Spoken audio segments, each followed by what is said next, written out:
तो बच्चों हम लोग फेजर डायग्राम को समझ रहे थे, तो हमने उसमें देखा था काफी कुछ क्वेश्चंस भी हमने किया था पिछले क्लास में। उसी को मैं अब कंटिन्यू करता हूँ। हम लोग एसएचएम पढ़ रहे हैं। तो हमारा जो एसएचएम का इक्वेशन आया था x equal to standard equation a sine omega T plus 5। फिर हमने देखा था कि हम इसके कॉरेस्पॉन्डिंग एक फेजर डायग्राम हम लोग बना सकते हैं। ये डिस्प्लेसमेंट का फेजर है, क्योंकि डिस्प्लेसमेंट का साइनसॉइडल इक्वेशन है, तो हम लोग डिस्प्लेसमेंट के कॉरेस्पॉन्डिंग एक फेजर डायग्राम प्लॉट कर सकते हैं। इस पे ये एसएचएम का वेरिएशन देता है। क्योंकि ये डिस्प्लेसमेंट है, तो देखो ये डिस्प्लेसमेंट का जीरो है, मतलब ये पोजीशन का जीरो है, ये पोजीशन का पॉजिटिव मैक्सिमम है, ये पोजीशन का नेगेटिव मैक्सिमम है, क्योंकि पोजीशन का हम लोग फेजर ड्रॉ कर रहे हैं। फिर से हम लोग ये अगर ए एम्पलीट्यूड से इसको ओमेगा से रोटेट करवाना है, हम लोग फेजर के बारे में देख चुके हैं कि फाइव पे डिपेंड करेगा टी इक्वल टू जीरो पे हमारा कहाँ पे। अब अगर मान लो मैं वेलोसिटी लिखना चाहूँ, तो वेलोसिटी होता है dx बाई dt। अब देखना ध्यान से, जब हम लोग इसका dx बाई dt लिखेंगे तो ये आएगा a omega cos omega T plus 5। अब हम ध्यान से देखो, वेलोसिटी का भी जो फंक्शन आया वो साइनसॉइडल ही है। ये भी कॉस का ओमेगा टी, दोनों जगह से इसका भी देखो ओमेगा और यहाँ पे भी ओमेगा है।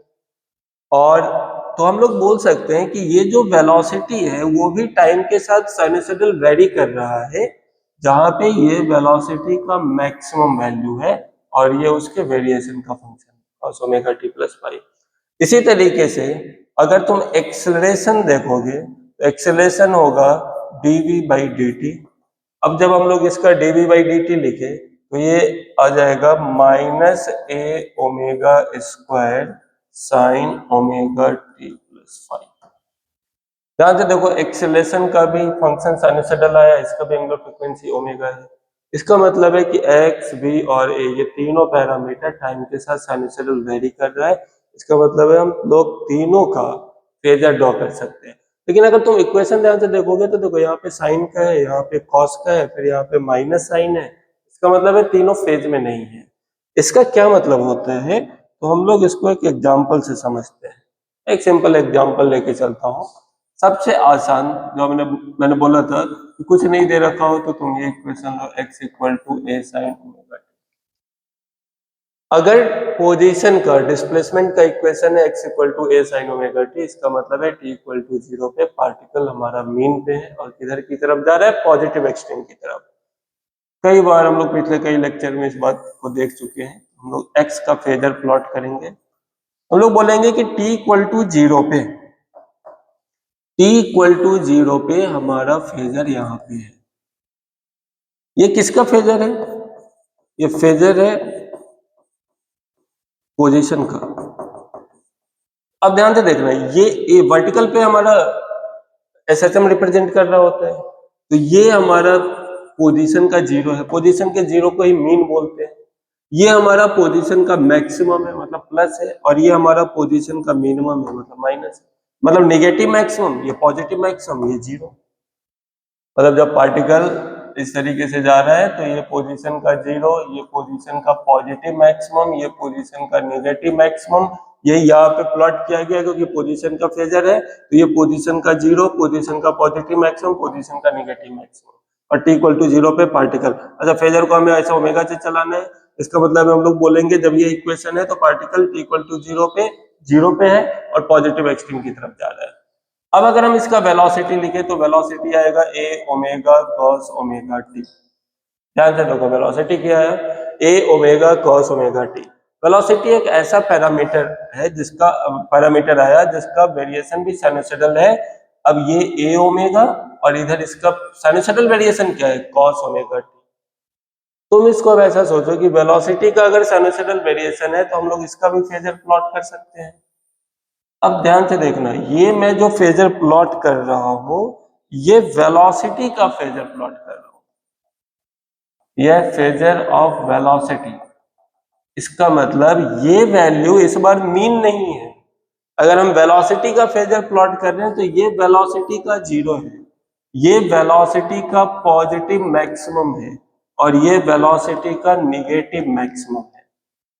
और यहाँ पे जो रेडियस लिया जाएगा वो वेलोसिटी का मैक्सिमम वैल्यू लिया जाएगा। ये है वेलोसिटी का मैक्सिमम वैल्यू, मतलब रेडियस का वैल्यू ए ओमेगा होगा। लेकिन हमें रोटेट ओमेगा से ही करवाना है, क्यों? क्योंकि यहाँ पे भी ओमेगा, यहाँ पे भी ओमेगा, दोनों का एंगुलर फ्रीक्वेंसी सेम है, दोनों वेरिएशन का।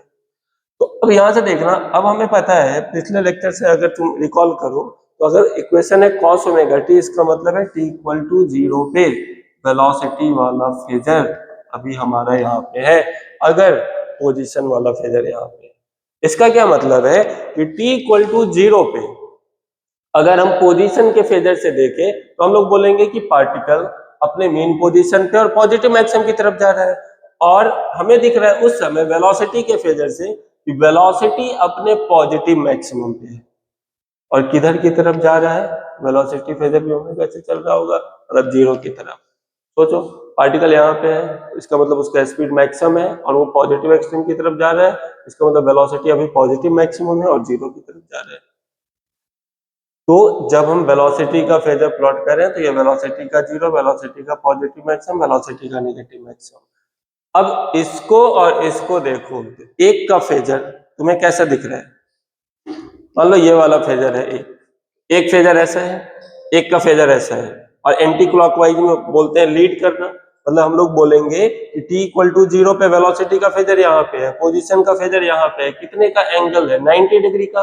मतलब वेलोसिटी लीड कर रहा है 90 से। मतलब यहां से हमें दिखा कि वेलोसिटी, अब ये हमें ध्यान में रखना है, velocity leads position by 90 degree. मतलब वेलोसिटी का जो फेजर है वो पोजीशन या डिस्प्लेसमेंट वाले फेजर को कितने से लीड कर रहा है? 90 से। लीड करने का मतलब यही हो गया कि एक पैरामीटर जब अपने 0 पे है तो दूसरा पैरामीटर अपने 0 पे नहीं है, दूसरा पैरामीटर अपने पॉजिटिव मैक्सिमम पे है। हम लोग बोलते हैं वो लीड करना। मतलब ये फेज में नहीं है। फेज में कब होता? जब दोनों पैरामीटर, मान लो एक पैरामीटर है पोजीशन वाला, एक पैरामीटर है वेलोसिटी वाला, एक पैरामीटर जब 0 पे है तो ये वाला पैरामीटर अपने पॉजिटिव मैक्सिमम पे है, मतलब इनके बीच का कुछ फेज डिफरेंस है। कितने का फेज डिफरेंस है? 90 का। फेज में होने का कब बोलते हैं? जब मान लो दोनों पैरामीटर अपने 0 पे एक साथ होता, दोनों पैरामीटर अपने पॉजिटिव मैक्सिमम पे एक साथ होता, दोनों फिर से एक साथ 0 पे आता, तो हम लोग बोलते कि ये दोनों फेज में है। और यहाँ पे दो पैरामीटर पोजीशन और वेलोसिटी, हमें क्या दिख रहा है कि जब ये अपने 0 पे है तो अपने पॉजिटिव मैक्सिमम पे है। तो कितने का फेज डिफरेंस है? 90 का। तो हम लोग बोलेंगे पोजीशन और वेलोसिटी में 90 का फेज डिफरेंस होता है, और कौन लीड करता है? वेलोसिटी लीड करता है। ये हमें ध्यान में रखना है। अब हम एक्सेलरेशन पे आते हैं। तो x equal to a sine omega t, x का फेजर यहाँ पे हमने प्लॉट कर लिया, t इक्वल टू 0 पे, ये x वाला फेजर है। v कितना था? v था a omega cos omega T, v का फेजर यहाँ पे था, ये था हमारा t इक्वल टू 0 पे v का फेजर। अब अगर हम एक्सेलरेशन लिखे तो फिर से डिफरेंशिएट करो, ये आएगा minus A omega square sine omega T. अब ध्यान से देखना इस फेजर को फिर से। अब ये जब हम एक्सेलरेशन का फेजर प्लॉट कर रहे हैं तो ये एक्सेलरेशन का 0 है, ये एक्सेलरेशन का पॉजिटिव मैक्सिमम है, और ये एक्सेलरेशन का निगेटिव मैक्सिमम है। जैसे ये वेलोसिटी का फेजर था तो ये वेलोसिटी का 0 था, ये वेलोसिटी का पॉजिटिव मैक्सिमम था। इसी तरीके से ये पोजीशन का 0 था, ये पोजीशन का पॉजिटिव मैक्सिमम था, और ये पोजीशन का निगेटिव मैक्सिमम था। अब यहाँ पे इक्वेशन देखो क्या दिख रहा है? माइनस साइन ओमेगा टी, ये मैक्सिमम वैल्यू है ए ओमेगा स्क्वायर।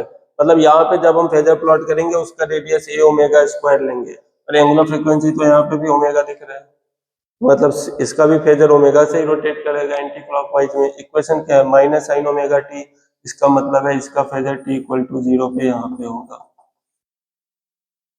मतलब जब पार्टिकल, इस फेजर से हमें क्या पता चल रहा है कि जब पार्टिकल अपने मीन पोजीशन पे है और पॉजिटिव एक्सट्रीम की तरफ जा रहा है तो स्पीड उस समय अपने पॉजिटिव मैक्सिमम पे है, 0 की तरफ जा रहा है, और एक्सेलरेशन 0 है, और किधर की तरफ जा रहा है? Negative maximum. देखो एक्सेलरेशन यहाँ पे 0 होगा, जैसे जैसे पार्टिकल इधर की तरफ जाएगा एक्सेलरेशन मीन की तरफ, मतलब निगेटिव में, निगेटिव मैक्सिमम की तरफ जा रहा है। तो अब हमें क्या दिख रहा है कि एक्सेलरेशन, मतलब देखो वेलोसिटी यहाँ पे, एक्सेलरेशन इधर, मतलब वेलोसिटी लीड करता है पोजीशन से 90 से, और एक्सेलरेशन वेलोसिटी से भी लीड करता है, कितने से? 90 से, मतलब हम लोग बोलेंगे कि acceleration leads velocity by 90 degree and position by 180 degree. ये हमें ध्यान में रखना है और ये हमें दिख रहा है लीड करना, मतलब अच्छा हम लोग क्या बोलेंगे कि पोजीशन और इसके बीच का एंगल देखो, ये किधर है पोजीशन वाला फेजर, एक्सेलरेशन वाला अपोजिट है, एंगल 180, आउट ऑफ फेज, मतलब दोनों है तो एक समय में दोनों जीरो पे है, पर एक पॉजिटिव की तरफ जा रहा है एक नेगेटिव की तरफ जा रहा है। इसका हेल्प से हम लोग ग्राफ वाले कोई भी क्वेश्चन होगा हम लोग बहुत इजीली कर सकते हैं सॉल्व। मैंने बोला था फेजर का यूज कहाँ कहाँ पे करना है, मैं हर बार हर वीडियो में यही बोल रहा हूँ जिसको दिमाग में बैठ जाए कि इक्वेशन लिखने में, फेज डिफरेंस निकालने में, टाइम के किसी क्वेश्चन में, ग्राफ के किसी क्वेश्चन में, इन सब में तुम आराम से फेजर का यूज कर सकते हो। जैसे मान लो एक क्वेश्चन हम लोग देखें, सपोज करो ये पोजीशन टाइम का ग्राफ दे रखा है, एक्स टी का ग्राफ दे रखा है एक पार्टिकल का, इस तरीके का ग्राफ है ऐसा, ये एक्स टी का ग्राफ है। अब ध्यान से देखना टी इक्वल टू 0 पे ना पार्टिकल मीन पे है ना अपने पॉजिटिव एक्सट्रीम पे, कुछ बीच में एक्स टी का ग्राफ दे रखा है, तुमसे बोला है कि ड्रॉ इट्स ईटी ग्राफ।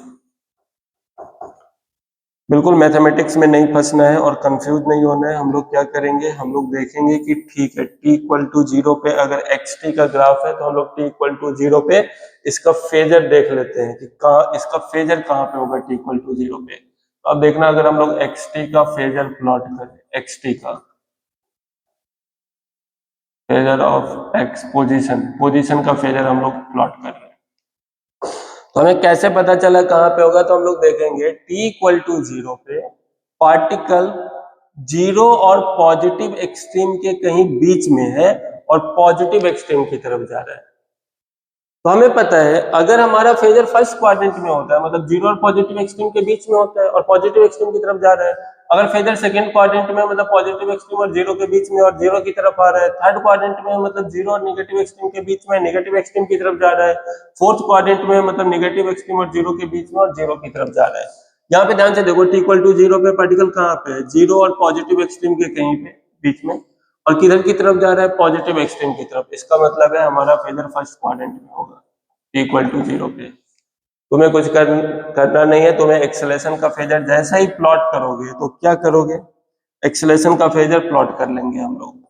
हमें पता है कि एक्सेलेरेशन का फेजर पोजीशन से 180 डिग्री आगे है, तुम क्या करो इसको 180 डिग्री आगे शिफ्ट करो। 180 डिग्री आगे का मतलब है वो कहीं शिफ्ट होके इधर आ जाएगा, इसको देखो 180 डिग्री इधर, इसका मतलब है एक्सेलरेशन का फेजर t इक्वल टू 0 पे, तुम्हें यहाँ पे दिखा। अब बस अब एक्सेलरेशन का फेजर है, ये एक्सेलरेशन का जीरो वैल्यू, ये एक्सेलरेशन का पॉजिटिव मैक्सिमम, ये एक्सेलरेशन का नेगेटिव मैक्सिमम। फेजर को हमें हर फेजर को एंटी क्लॉकवाइज ही रोटेट करवाना है।